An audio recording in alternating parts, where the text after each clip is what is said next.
Wir haben ein Stück Weltgeschichte erlebt im vergangenen Dezember, als das erste Mal ein Vertreter dieser österreichischen Nationalökonomie zum Präsidenten eines großen Landes gewählt worden ist. Und dieses Stück Weltgeschichte hat die Hayek-Gesellschaft nach Deutschland holen dürfen. Willkommen, Präsident Javier Milei.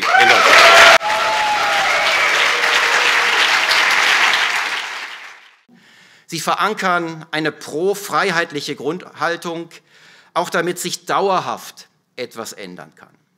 Sie führen die Liberalen aus ihrer diskursiven Isolation. Ihr Enthusiasmus für die Ideen der Freiheit ist ansteckend. Viva la libertad! Carajo!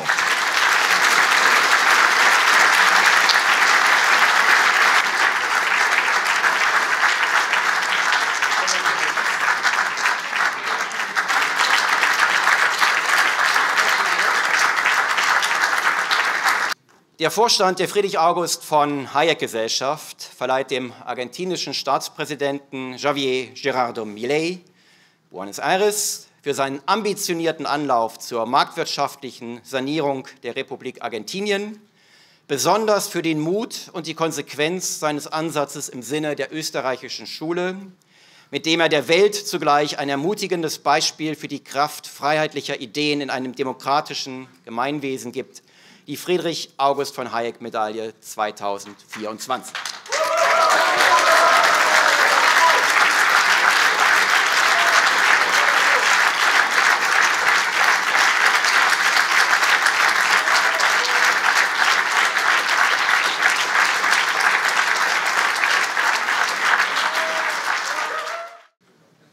Buenas tardes, y obviamente si estaría en un típico acto de Argentina diría hola a todos.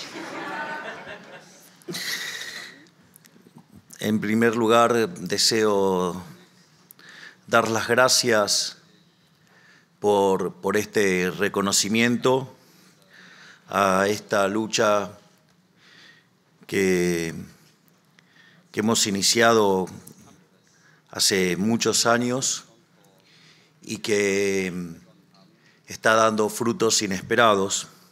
Así es que primero deseo dar las gracias por este reconocimiento a esta tarea que estamos llevando a cabo.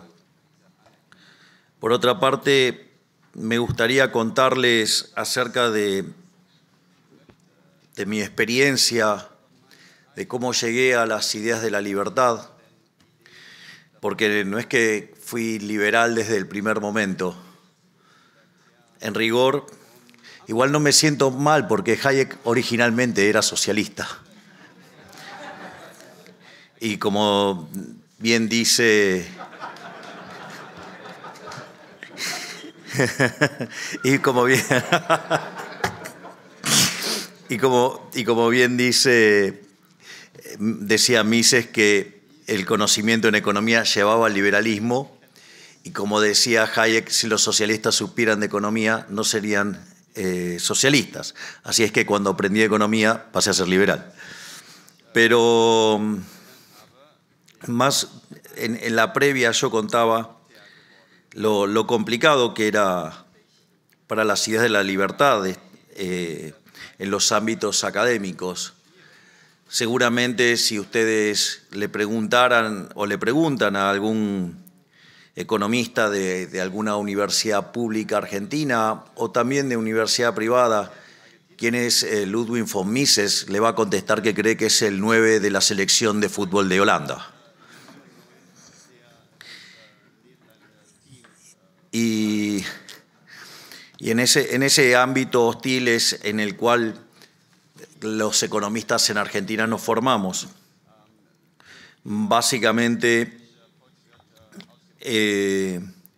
la formación que yo recibí originalmente fue una formación de lo que se denomina la escuela post-keynesianos, keynesianos tardíos, que son una rama de los keynesianos que tienen algunos tintes hasta cuasi marxistas. En ese sentido, fui contaminado por un montón de malas ideas, como que es necesaria la intervención del Estado, es necesaria la regulación, los empresarios son villanos y la inflación es multicausal y es culpa de cualquier cosa menos de la emisión monetaria. Y en ese contexto en el que fui formado, es más, cuando tomé mi primer curso de crecimiento económico, básicamente el profesor poco nos enseñó de crecimiento económico y nos enseñó de muchos autores de desarrollo que poco tiene que ver con lo que hoy uno entiende como crecimiento económico, pero me quedaron algunas marcas de algunos profesores aislados o de leer libros y estudiar hasta las citas o irme, por ejemplo, a la biblioteca del Banco Central, que en aquel momento era la biblioteca de economía más grande de la Argentina, y me iba y me encerraba solo a leer cosas alternativas a las que me enseñaban en la universidad, y ahí fui conociendo a otros autores. Sin embargo, digamos, tuve esa formación y mi primer maestría la hice, digamos, en economía keynesiana, y ahí fui conociendo las distintas vertientes del keynesianismo. Entonces ya no solo había estudiado los keynesianos, digo, los post-keynesianos, estos keynesianos con algunos tintes marxistas, sino que ahí también pasé a estudiar lo que se denomina los keynesianos modelo Forté y también a estudiar ya unos keynesianos un poco mejorados, como son el caso de los keynesianos neoclásicos, que es básicamente el tipo de keynesianismo que uno hoy conoce regularmente.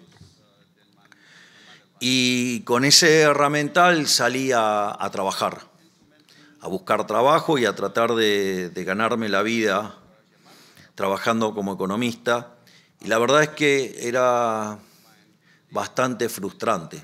Era una concatenación de frustraciones permanentes todo lo que me pasaba, porque si bien las cosas que decían no desentonaban con lo que decían el resto de los profesionales en Argentina, yo me daba cuenta que era un errador serial, era un pifiador serial, era una máquina de cometer errores y que en realidad teníamos toda una serie de artilugios para esconder todos esos errores y que siempre, digamos, se les cargaba las tintas sobre, por ejemplo, se cargaba mucho las tintas sobre las expectativas, o sea, pero digamos las expectativas no puede ser más que el propio modelo. O sea, hay una reflexión de Hayek sobre eso, casi mofándose de la forma, digamos, en la cual las distintas ramas neoclásicas se van justificando. Al mismo tiempo, empecé a dar clases de microeconomía y eso la verdad que fue una verdadera bendición porque ahí me empecé a formar no tanto en el formato de la macroeconomía convencional, sino empecé a trabajar fuertemente con los microfundamentos. Y cuando ustedes analizan la estructura de un curso de microeconomía, les abre al menos una ventana para que empiecen por lo menos a olfatear las ideas de la libertad. Y como dar clases de microeconomía me divertía muchísimo, además me gustaba mucho aparte yo me ocupaba activamente para que el curso finalizara con equilibrio general, que es el mismo campo de aplicación de la macro, pero con microfundamentos. Estas cosas hoy parecen redundantes, hace 30 años atrás no era así, el debate era distinto. Piensen que recién en la década del 90 se empieza a trabajar de manera como una macro microfundamentada e intertemporal de bases sólidas. Entonces, en este contexto, también, digamos, fue de muchísima utilidad el hecho de trabajar con la microeconomía, digamos, y eso abría también otras ventanas, y ahí, digamos, fui perfeccionando mi pensamiento neoclásico, Además, la matemática me resultaba amigable y por lo tanto, o sea, iba avanzando de manera confortable. Además, la microeconomía me daba muchas herramientas para trabajar, me permitía hacer que mi trabajo fuera muchísimo más divertido, que lo llenara continuamente de microfundamentos, pero también había ahí algunos problemas. Es decir, básicamente uno cuando en la parte 1 en general en un curso de micro, en un libro de micro tiene lo que es toda la teoría del consumidor, digamos, para derivar la teoría de la demanda, después viene toda la teoría de la firma para derivar la oferta, después pasa a las estructuras de mercado, va el caso de la competencia perfecta, que digamos Hayek tiene un excelente punto sobre la crítica a la competencia perfecta. Digo, es tan ridículo el modelo de competencia perfecta que no termina habiendo, digamos, o sea, los agentes son todos precios aceptantes, o sea, tiene un comportamiento básicamente como si no existiera nada, entonces, o sea, es bastante contradictorio. Y a partir de ahí empiezan los fallos de mercado, ya sea las estructuras de mercado concentradas o con su contrapartida técnica, matemática, si ustedes quieren, que es básicamente que se definen como no convexidades. Aparece el problema de los bienes públicos, de las externalidades, los problemas de información asimétrica, los problemas de falla de coordinación y teoría de los juegos. Y después uno ya va a la parte de equilibrio general, pero toda esa parte de las fallas de mercado también es un germen muy importante y de hecho es una de las cosas en las que yo, digamos, en mi reciente libro Capitalismo, Socialismo y la trampa neoclásica ataco de manera directa. Pero más allá de eso, entonces, frente a la frustración que implicaba el trabajo, que solamente podía estar haciendo cosas de microeconomía, y entonces decidí hacer una segunda maestría, una maestría ya no tan basada sobre una escuela de pensamiento, sino una maestría mucho más ecléctica. Y ahí fui conociendo distintas versiones para el enfoque. Ahí, digamos, me recrudecí en mi pensamiento neoclásico. Al mismo tiempo sentía un profundo desprecio por el Estado, pero no tenía la forma de canalizarlo. Es decir, Argentina estaba sufriendo la parte final del programa de convertibilidad y en ese contexto tenía claro que el Estado no era la solución, que el Estado era el problema, pero las herramientas que tenían no eran las correctas y entonces seguía acumulando frustraciones con el herramental que tenía. Y cuando empecé esta segunda maestría, ahí me encontré con toda la literatura nueva del crecimiento económico. Ahí me encontré de vuelta con algunas de mis errores de juventud, porque una de las cosas que me pasó cuando miraba solo los libros de crecimiento económico, en muchos de los libros de crecimiento económico había una cita maravillosa de Robert Lucas Jr., que en paz descanse, que dice: cuando uno empieza a analizar este tipo de cuestiones, el crecimiento económico, las consecuencias sobre el bienestar humano son tan fuertes que uno no puede pensar en ninguna otra cosa. Siendo un joven estudiante de la licenciatura en Economía, lo primero que pensé es que, otro profesor que cree que su materia es la más importante de todas. Sin embargo, cuando ya estaba haciendo mi segunda maestría, fue muy revelador eso, y es así que me empecé a involucrar de manera muy activa con los temas de crecimiento económico, y todo eso me llevó, digamos, no solo a especializarme en crecimiento económico, con y sin dinero, es decir, en el fondo me estaba preparando para saber cómo hacer para bajar la inflación y cómo hacer crecer a una economía, que dicho sea de paso, por puro orden espontáneo puro, la fuerza del cielo, me pusieron justamente en el país de la inflación y en el país de la decadencia como presidente. Digamos, eso sería un canto a Adam Smith y también a Hayek, que tanto nos enseñó acerca de cómo funciona el sistema de precios.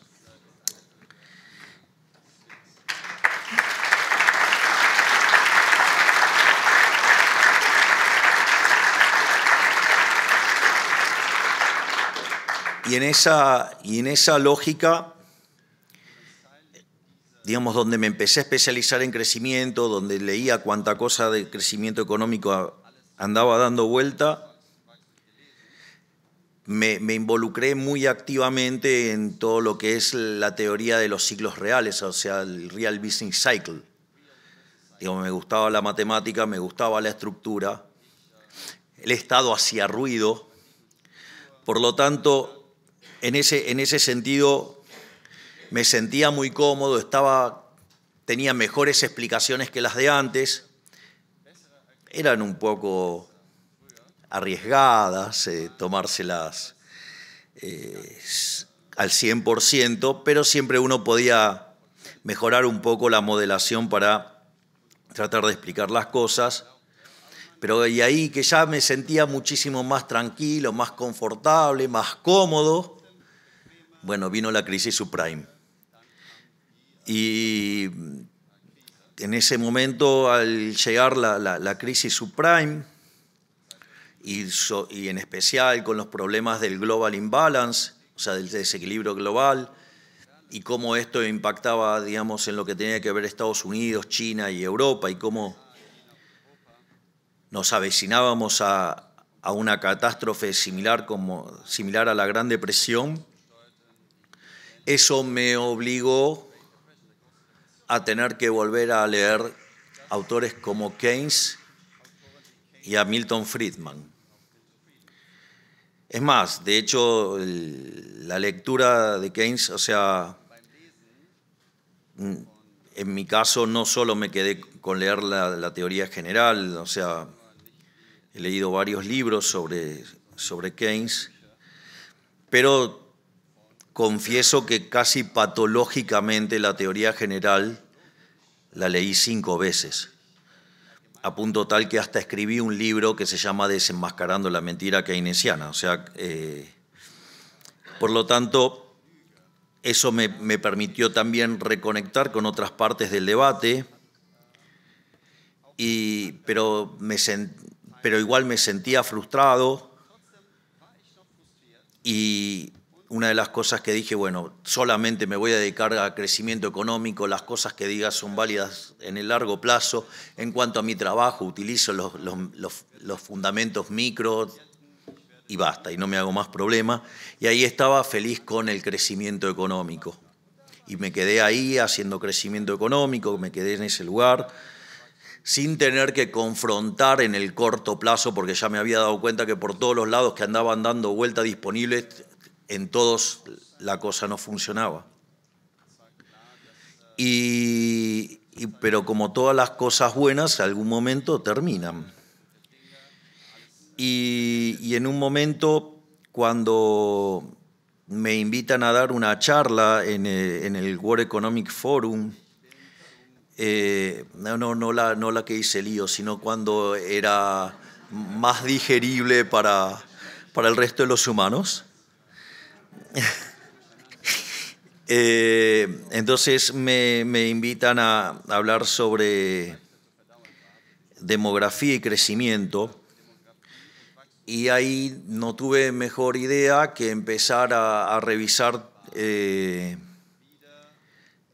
trabajo de Angus Madison, y me encontré sus trabajos sobre economías milenarias, y ahí me encontré con sus estimaciones de población y del PBI per cápita a lo largo de 2000 años, es decir, desde el año 0 de la era cristiana hasta el año 2000. Y una de las cosas que me rompió los ojos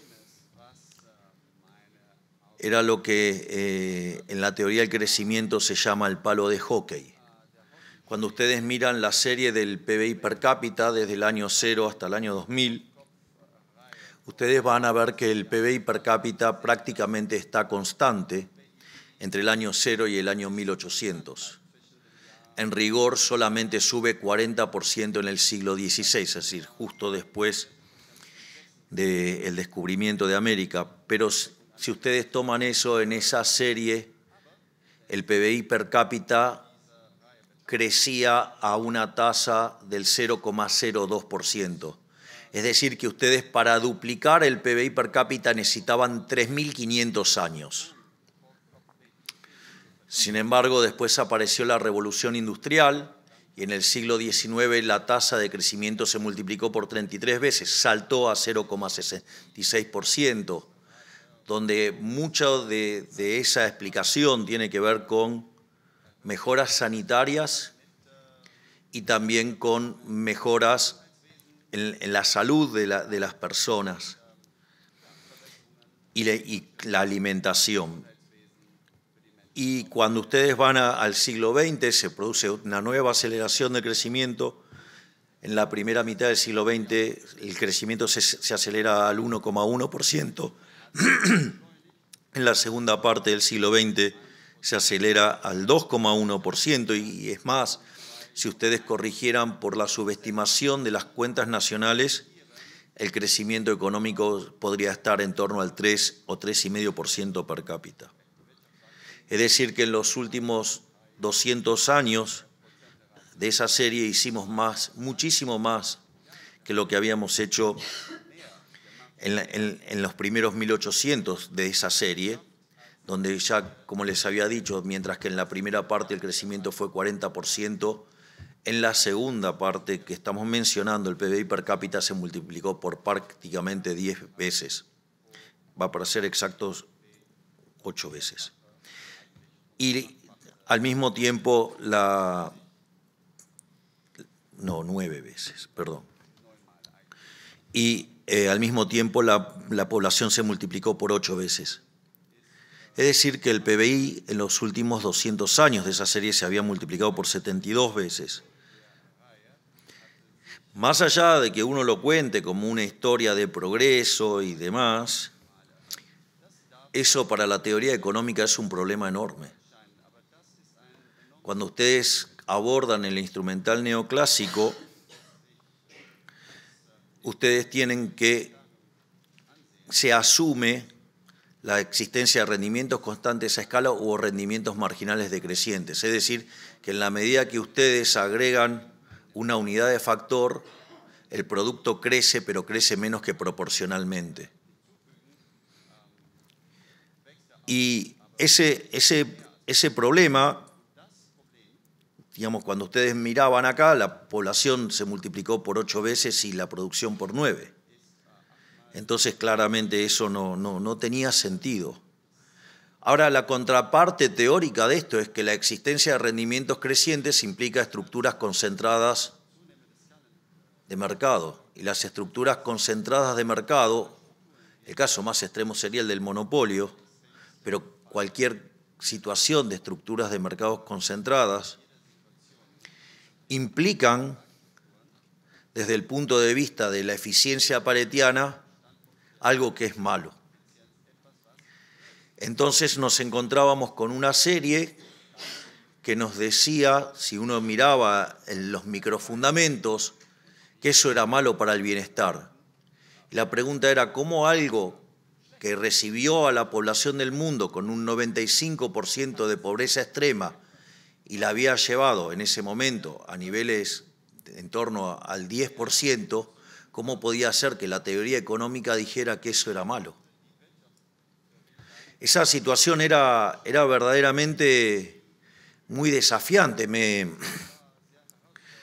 La verdad es que eso era un shock muy fuerte sobre lo que yo estaba pensando. Es decir, algo que la teoría económica decía que estaba malo, digamos, sacaba gente de la pobreza de manera fabulosa. La calidad de vida de los seres humanos nunca en la historia de la humanidad fue como la que tenemos ahora. Y frente a esa situación tremenda, una frustración intelectual enorme, empecé a buscar respuestas. Y afortunadamente un ex alumno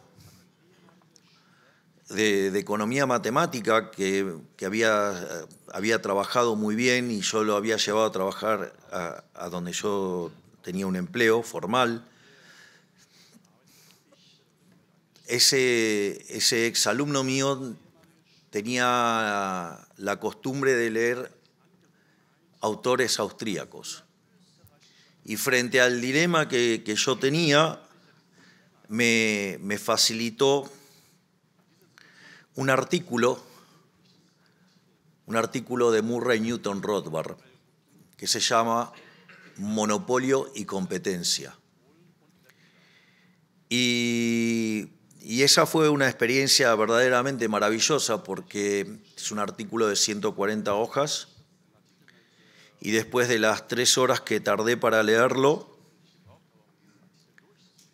terminé de leer esas 140 hojas y dije, todo lo que enseñé de estructuras de mercado está todo mal. Es decir, durante 25 años estuve dando clases de estructura de mercado que están mal. Es decir, era una farsa.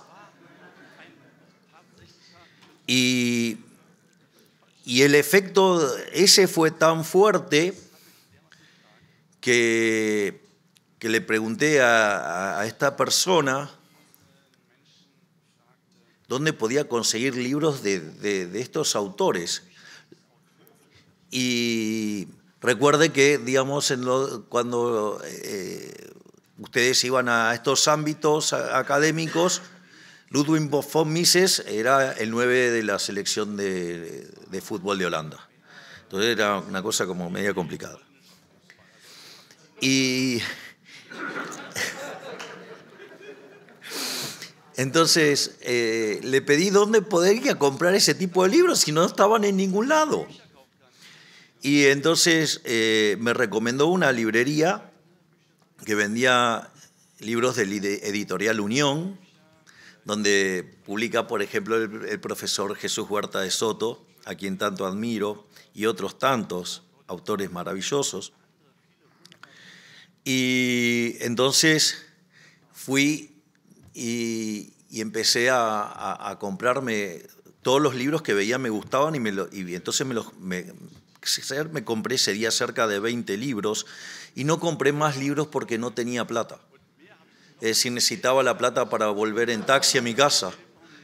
Y dentro de esos libros que compré El hombre, la economía y el Estado, el tomo 1 y el tomo 2, y compré también el tomo 3, Poder y Mercado, que es cuando Murray Newton Rothbard ya se vuelve anarcocapitalista o crea el anarcocapitalismo.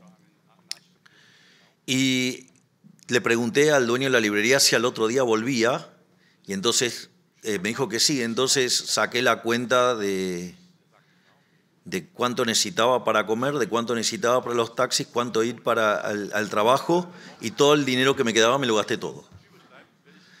Y me habré comprado como en esos 2 días 50 libros, y así empecé a leer, y empecé a leer los autores de la escuela austríaca, y fue una experiencia maravillosa. O sea, estaba descubriendo un mundo nuevo. Y tengo algunas anécdotas con algunos libros que son maravillosos, ¿no? Digo, por ejemplo, uno de esos libros que me compré fue La acción humana. Y yo recuerdo que me senté frente a La acción humana, una edición de tapa dura,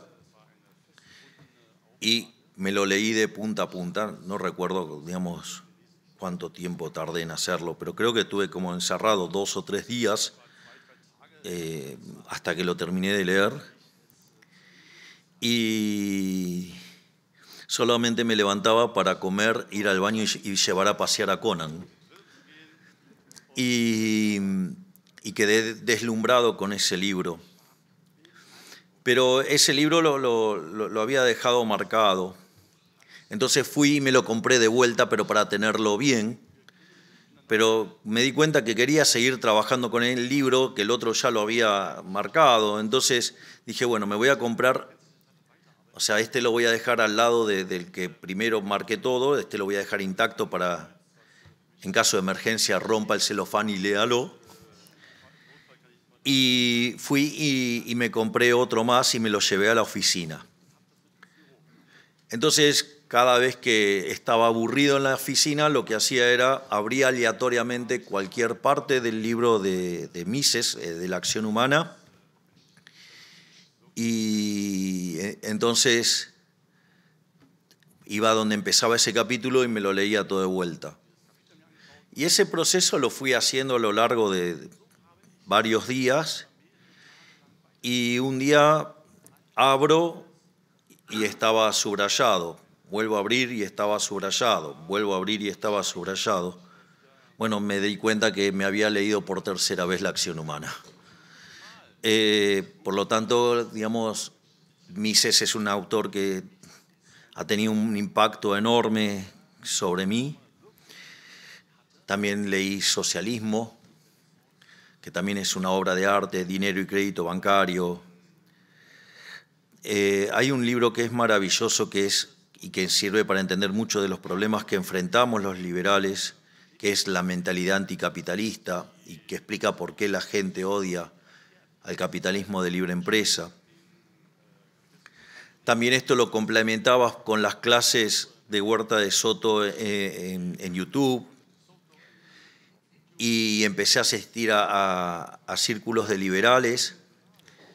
Y cuando empecé a leer Hayek me resultaba bastante difícil, pero después con el tiempo lo fui asimilando. Hay libros que me resultaron más fáciles, como el caso de Producción y Precios, y hay libros que disfruté desde el momento cero, como Camino de Servidumbre, al cual, digamos, en su forma dinámica cito recurrentemente, o lo que tiene que ver el tema de la fatal arrogancia, o los que son los fundamentos económicos de la libertad, donde ahí está uno de los artículos más imponentes también, que es El atavismo de la justicia social. Digo que bien le haría a muchos leer ese artículo. Y en ese sentido también, digamos, me involucré mucho leyendo a Rothbard y inexorablemente terminé siendo anarcocapitalista. Y una vez que entré, digamos, a leer, digamos, a Rothbard, a Jesús Huerta de Soto, a Walter Block, a Hans Gemma Hoppe, nada, era un camino de ida, ya no podía volver más. Y en el medio empecé a aparecer en televisión. Argentina tenía un problema de inflación creciente. Argentina, de ser el país más rico en el año 1895, estaba cayendo de manera pronunciada, termina cayendo hasta el lugar 140 en el ranking, la inflación cada vez era más alta, y yo empiezo a participar en programas de televisión defendiendo las ideas de la libertad. Y la verdad es que al inicio era como la película Gladiator, era yo contra todos, o sea, y me encontraba contra 15 personas que todas defendían el Estado, el socialismo y todas esas cosas, inexorable. Y además los kirchneristas eran bastante violentos para debatir. Ellos, digamos, como muchas de la izquierda, básicamente lo que hacen es ponerle 4 o 5 de los de ellos, y cuando ustedes están tratando de hablar y de hilar un razonamiento, empiezan a hablar encima de uno. Entonces uno se ve forzado a tener que levantar el tono para poder seguir el razonamiento, y entonces después me acusaban de estar gritando en los paneles. Lo más interesante que muchos de los que me acusaban eran los liberales de Copetín, que habían hecho del liberalismo una vergüenza y que, digamos, las reuniones no podían llenar un ascensor. Digo, como el chiquitito de acá. Digo, no hay ascensor, no, como es de acá. Y bueno, y empecé a dar esas batallas titánicas en la televisión, y eso me permitió ir ganando popularidad.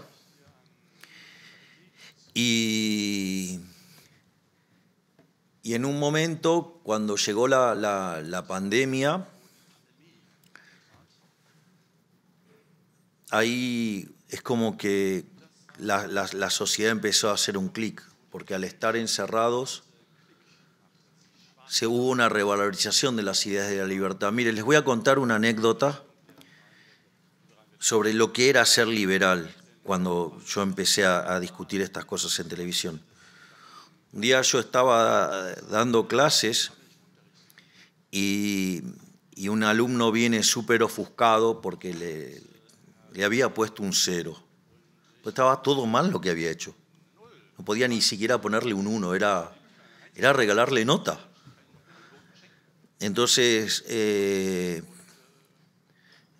muchacho, de manera muy violenta, viene a gritarme. Y su insulto es: usted es liberal. O sea, me insultaba diciendo: usted es liberal. Entonces, frente a esa situación, le digo: dale, animate y repetímelo. Entonces me dice: liberal. Y yo le dije: gracias, muchas gracias.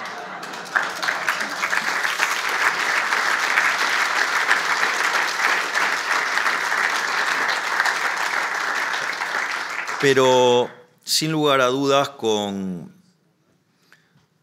la llegada de la pandemia, el COVID y las cuarentenas cavernícolas que se impulsaban desde la Organización Mundial de la Salud y que Argentina, digamos, adhería fuertemente, hubo toda una reivindicación de las ideas de la libertad.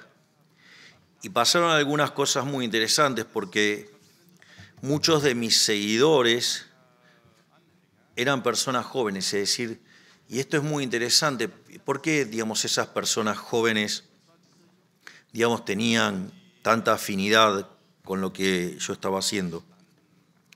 Básicamente, eso es porque los jóvenes tienen menos tiempo de exposición al lavado de cerebro que es la educación pública, independientemente que sea de gestión estatal o de gestión privada, porque los contenidos los suele fijar el Estado. Entonces, eso lo que hace es marcar la cancha, y determinada literatura ustedes no puedan acceder porque el Estado trata de bloqueárselos. Es decir, a ningún estatista o a ningún, digamos, político le va a gustar que ustedes lean Rothbard, porque, digamos, imagínense que le están torpedeando la fuente de ingresos, y en realidad, como ellos tienen el poder, digamos, el monopolio de la violencia, lo ejercen para que justamente no puedan acceder a esas ideas. Entonces, los jóvenes en ese sentido, además, son rebeldes frente al statu quo. El statu quo en Argentina era socialista. Por lo tanto, la rebelión natural de los jóvenes iba a ser hacia el liberalismo. Y por alguna cuestión, digamos, les resultaba agradable lo que yo hacía, y entonces empezaron a seguirnos. Y durante la pandemia, al quedar esos jóvenes encerrados con sus padres, y en algunos casos hasta con sus abuelos, o con sus abuelos, ellos le empezaron a hablar de Milei. Y le hablaban de Milei. Miren, ustedes, si un programa de televisión no les gusta, pueden hacer zapping. Ahora, si su hijo le dice: quiero que veas a Milei, quiero que veas a Milei, no pueden hacer zapping. En algún momento lo iban a lograr. Y lo lograron. Y entonces se empezó a extender esa situación, y empezaron a ver videos en los cuales yo hablaba de las ideas de la libertad o presentábamos libros. Además, los libros nosotros los presentábamos con el formato como si siempre pensábamos en un formato como si fuera a ir a ver un recital de los Rolling Stones. de modo tal que ustedes siempre quisieran volver a verlo, o sea, generar esa situación. Y por eso es que ustedes, digamos, pueden ver alguna presentación de un libro mío sobre Keynes y, por ejemplo, la gente gritaba: Keynes, sos ladrón, Keynes, sos ladrón.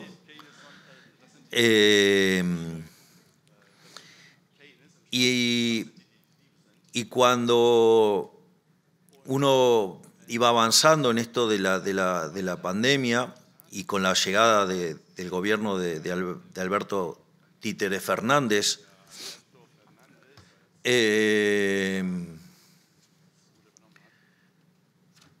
empiezan a implementar todas estas medidas salvajes, liberticidas, y en ese contexto lo que empieza a haber es un intento de censura. Digamos, hoy un diputado, digamos, que se llama Leandro Santoro, que en ese momento hasta casi se presentaba como casi un vocero no oficial de Alberto Fernández, iba a los canales de televisión y pedía abiertamente por la censura de los liberales. Digo, de hecho hay una entrevista en la cual usted le dice al dueño de un medio: ustedes son unos irresponsables, ¿cómo van a permitir que en el horario central aparezca un loco de pelos largos diciendo que hay que cerrar el Banco Central? Y entonces el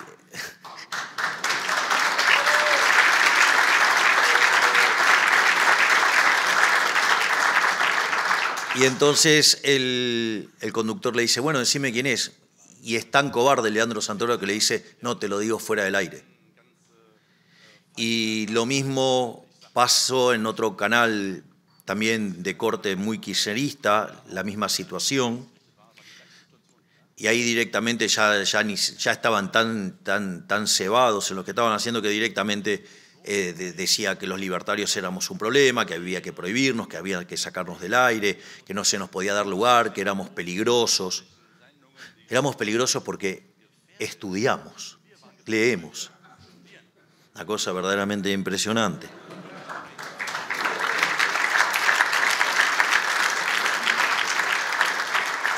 Y frente al avance de la censura, digamos, a nosotros eso nos planteaba un problema. Siempre hablo en primera persona del plural porque, digamos, todo esto si mi hermana, el jefe, no lo podría haber hecho. Y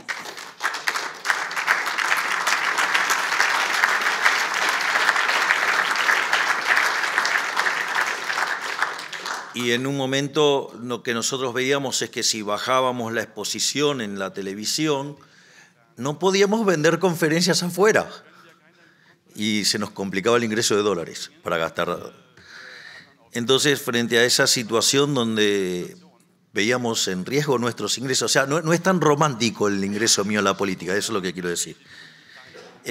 Nos dimos cuenta que la única forma de cambiar las cosas era meterse y disputar desde adentro. Miren, si ustedes van a ver un partido de fútbol de Argentina, en Argentina es muy lindo, supongamos la selección argentina, y ustedes van a ver las banderas, los cánticos, la forma que la gente se expresa.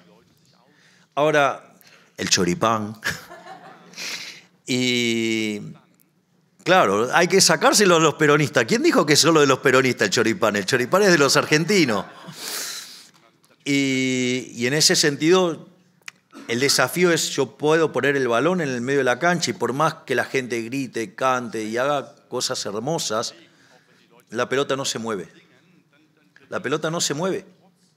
Tiene que entrar alguien y patear, porque si no ellos patean y siguen haciendo goles, no les importa que del otro lado no haya nadie. Y es así que nos decidimos meter en política. Y una de las cosas que nos pasó es que vino una persona y nos dijo: bueno, decime si tenés algún esqueleto en el placar. Y con mi hermana nos miramos y dijimos: no. Entonces me dice, no me importa lo que me digas, te voy a investigar. Y entonces después de 2 meses esa persona vuelve y me dice, te tengo una noticia buena y una mala.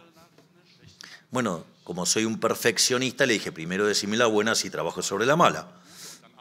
Entonces me dice, la buena es que no te encontramos nada. Dije, pero eso es buenísimo. No, eso también es malo, porque entonces te lo van a inventar. Y como no sabes lo que te van a inventar, es un verdadero problema, porque ni siquiera sabemos, porque si tenés un muerto en el placar, vemos cuándo lo sacamos. O sea, ahora no tenés muerto en el placar, te lo van a inventar, no sabés qué te van a inventar, va a estar complicado. Y vaya que me inventaron un montón de muertos en el placar. Debo tener un cementerio dando vuelta a mi alrededor. Y me acuerdo que cuando empezamos ese proceso, primero nos dijeron que no íbamos a poder formar partido, y formamos partido. Después nos dijeron que no íbamos a poder pasar las PASO, que es un mínimo de 2%, y las pasamos. Y nos habían dicho que no podíamos sacar más que el 5% de los votos, que ni de casualidad iba a poder llegar a ser diputado, que íbamos a perder contra el voto en blanco, que íbamos a perder contra la izquierda. Y la verdad es que estaba pasando algo interesante. En ese momento, la doctora Patricia Bullrich, con quien yo después competí en la presidencial, y hoy estoy orgulloso de que sea mi ministra de Seguridad, que está poniendo de rodillas a los malditos delincuentes.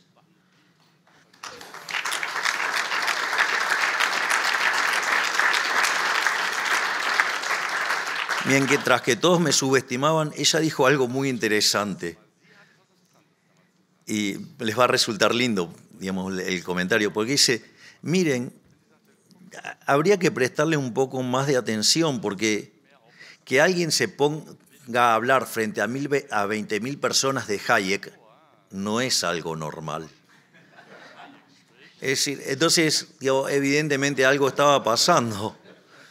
Y no solo eso, sino que además en nuestros actos, una de las cosas más atípicas era que se vendían libros, y todos libros de la escuela austríaca. Pero no solo eso, sino que además, como parte de la campaña, a mi hermana en un momento se le ocurrió si todos me valoraban como docente, ir y dar clases en las plazas. Y entonces íbamos a dar clases en las plazas. Y la verdad que contra todo pronóstico terminamos sacando 17% de los votos y logramos 2 bancas para diputados nacionales. Mi compañera de fórmula, Victoria Villarroel, desde ese momento está junto a mí. Y logramos 5 bancas de legisladores. Y cuando asumimos, recuerdo que un periodista muy grosero del canal de Diputados TV me dijo, pero ustedes van a ser 2 diputados en 257, no van a poder hacer nada, porque son insignificantes dentro de la Cámara. Y en ese momento, justo para esa parte del año, que es en torno a mediados de diciembre, o sea, las asunciones son el 10 de diciembre, es la fiesta de Hanukkah en el calendario judío. Y la fiesta de Hanukkah recuerda, la proeza de los macabeos para recuperar el templo. Y dice, hay una frase muy interesante que dice, la victoria en la batalla no depende de la cantidad de soldados, sino de las fuerzas que vienen del cielo. Y eso después se convirtió en nuestro eslogan, las fuerzas del cielo, porque íbamos a pelear contra enormes adversidades y entonces la historia de los macabeos nos encendía y nos daba ganas de seguir peleando. Y es más, como hombre de fe también, era como una historia de David y Goliat. Pero si ustedes leen Nietzsche, dice que en realidad uno cree que David era el débil y que Goliat era el fuerte. Y lo que dice Nietzsche es que no, están equivocados. El fuerte era David porque de su lado tenía el Creador. Así es que con esa fe es que nosotros empezamos a avanzar fuertemente y ahí se le ocurre una idea maravillosa nuevamente a mi hermana, el jefe, porque como liberal no podía, como liberal libertario, anarcocapitalista, no podía cobrar mi sueldo, porque ese sueldo está tomado de impuestos que se pagan coactivamente, por lo tanto, o sea, para mí representaba una contradicción, o sea, no podía resolver esa situación. Digo, no estoy diciendo que todos tienen que elegir eso, digamos, o sea, pero justo yo, digamos, anarcocapitalista no mapeaba eso. Entonces estaba bien en convertirme en el topo del sistema, romper el sistema desde adentro, pero cobrar no mapeaba. Y en ese sentido a mi hermana se le ocurrió una idea genial que fue la de sortear la dieta. Porque si lo hacíamos a dedo, digamos, éramos como cualquier otro político que hacía populismo, digamos, si lo hacíamos a dedo. Entonces esto, digamos, directamente lo determinaba el azar. Y cuando nosotros hicimos eso, hicimos ese sorteo en la ciudad de Mar del Plata, que es una ciudad turística argentina, se convocaron cerca de 10.000 personas, vinieron a eso, y en ese contexto hicimos el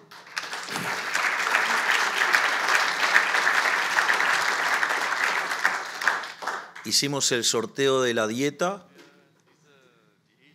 y fue tapa en más de 30 diarios de países muy importantes en el mundo. Y entonces ahí dijimos, acá hay algo. O sea, descubrimos que había una oportunidad de ir por algo más grande y nos involucramos en la carrera electoral. Digo, creo que ya es historia conocida y llegamos al balotaje, ganamos en segunda vuelta con una amplia diferencia y nos encontramos con una economía básicamente destruida. Es decir, pero nosotros nunca lloramos o lamentamos de lo que heredamos, porque también hay que decir esto, las condiciones bajo las cuales un liberal libertario de las características que yo tengo llegué a ser presidente, era obvio que no iba a ser el jardín del Edén. Y en ese sentido, cuando llegamos, nos encontramos con la inflación mayorista corriendo un ritmo anual del 17.000%, que hoy, digamos, la inflación mayorista, digamos, viene bajando al 50%. Sigue siendo un número espantosamente alto, pero desde 17.000 a 50 hay un mérito enorme.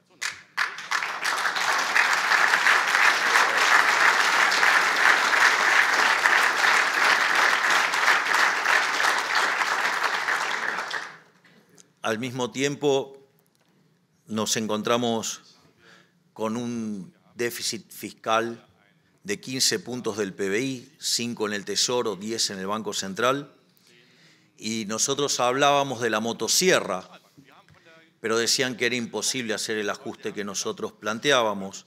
Decían que como mucho se podía hacer un ajuste de un punto del PBI en el Tesoro y que, bueno, lo del Banco Central se iba a arreglar. Yo quisiera saber cómo se iba a arreglar si el gobierno anterior además nos había dejado 4 bases monetarias venciendo a un día al momento de asumir, o con 50.000 millones de dólares de deuda contra importadores, 15.000 millones de dólares de deuda contra importadores, contra dividendos, 90.000 millones de dólares expresados en pesos de vencimiento de deuda, 25.000 millones de dólares de vencimiento de deuda externa cuando, digamos, se nos había caído el acuerdo con el Fondo Monetario Internacional.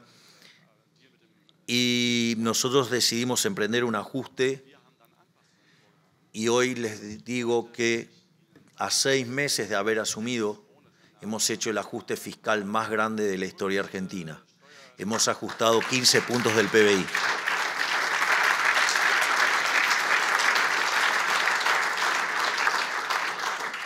Y no solo que estamos doblegando la inflación, hoy la inflación mensual viene viajando a un ritmo aproximadamente del 3,5%, pero nosotros tenemos un sistema de devaluaciones del tipo de cambio del 2%, con lo cual la verdadera inflación en Argentina viene corriendo en torno al 1,5%. Y esto es muy importante también porque frente a otros casos de estabilización, nosotros no tuvimos que ir a la hiperinflación previa para que se licúen los saldos reales. Nosotros no expropiamos, es decir, no hubo una suerte de plan Bonex donde se robó a los depositantes y se violentó el derecho a propiedad. Nosotros no hicimos controles de precios, ni directos ni inducidos, y tampoco fijamos el tipo de cambio. Es decir, lo estamos logrando en un contexto de plena libertad y de recomposición de precios relativos. Y de vuelta, los números son verdaderamente impresionantes. Obviamente que esto, digamos, no iba a ser libre de costos, pero nosotros eso se lo dijimos siempre en la cara a la gente. Les dijimos que no hay plata, les dijimos que iba a ser duro, que el inicio iba a ser complicado, pero que si lo hacíamos iban a empezar a ver buenos resultados. Y a diferencia de lo que nosotros creíamos, la verdad es que la respuesta está siendo mucho más rápida de lo que imaginábamos. Si bien el primer trimestre fue muy dura la caída, la forma en la cual diseñamos el programa hizo que fuera menos de la mitad de lo que fue la caída del peor momento del 2002, que fue del 16%. Y lo que se empieza a ver, los primeros indicadores que tienen que ver con el mes de abril y mayo, es que empieza a haber recuperación. Es decir, los datos contra el año anterior son negativos, pero cuando uno mira el mes contra mes desestacionalizado, empieza a haber crecimiento, empieza a haber signos de recuperación. De hecho, los índices de difusión, que miden la cantidad de sectores que están empujando positivamente, ya han pasado hace 2 meses el 50% y ya van 2 meses seguidos donde el indicador líder, que es el que anticipa lo que va a pasar con la actividad económica, está recuperándose. Por lo tanto, no solo hemos dado la batalla cultural, sino que ahora la estamos llevando a cabo en los hechos, y el motivo por el cual los socialistas están tan violentos es porque está funcionando y se les está cayendo la mentira.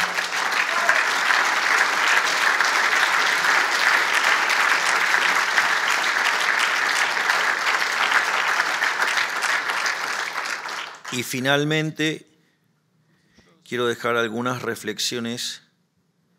Una es que defiendan las ideas con pasión y crean en las ideas porque funcionan.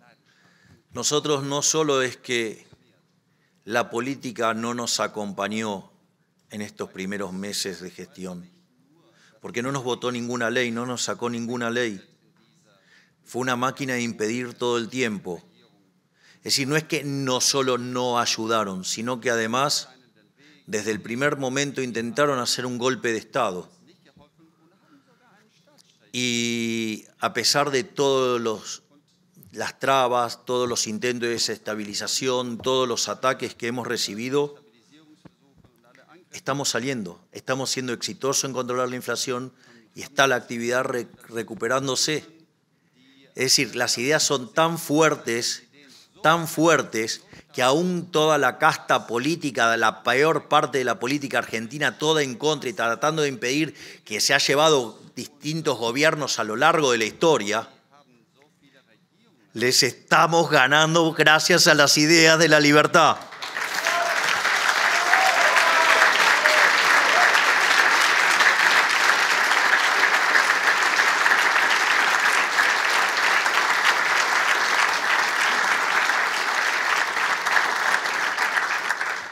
Y finalmente, previo a viajar, digamos, ya está por salir lo que se llama la ley de bases. Para que se den una idea, la reforma estructural más grande que se hizo Argentina fue en la década del 90, en el gobierno de Menem. Y esa ley bases, que ha sido mutilada en parte por la política, así como está hoy, es 5 veces más grande que la reforma de Menem. Y si ustedes toman el decreto de necesidad y urgencia, que todavía está vigente,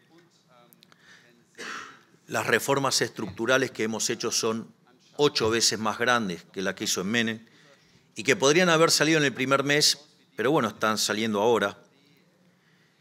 ¿Y por qué digo esto? Porque esto implicaría que Argentina daría un salto en libertad económica, en el índice de libertad económica, de 90 puestos.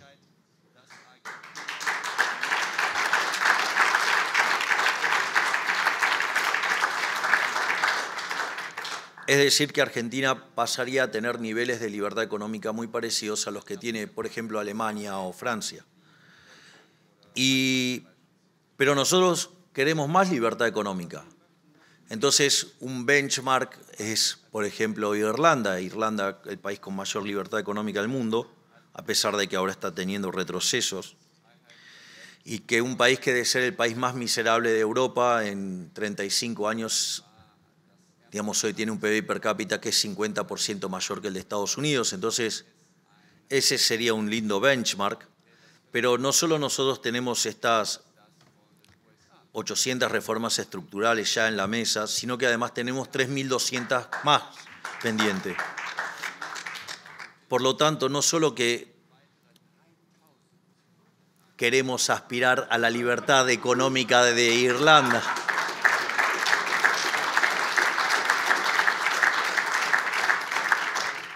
por lo tanto, no es que estemos aspirando a la libertad económica de Irlanda, sino que estamos aspirando a ser el país más libre del planeta y que eso sea una fuente de prosperidad para todos los argentinos y un excelente ejemplo para el mundo para saber que las ideas de la libertad funcionan. Así que muchísimas gracias y ¡viva la libertad, carajo!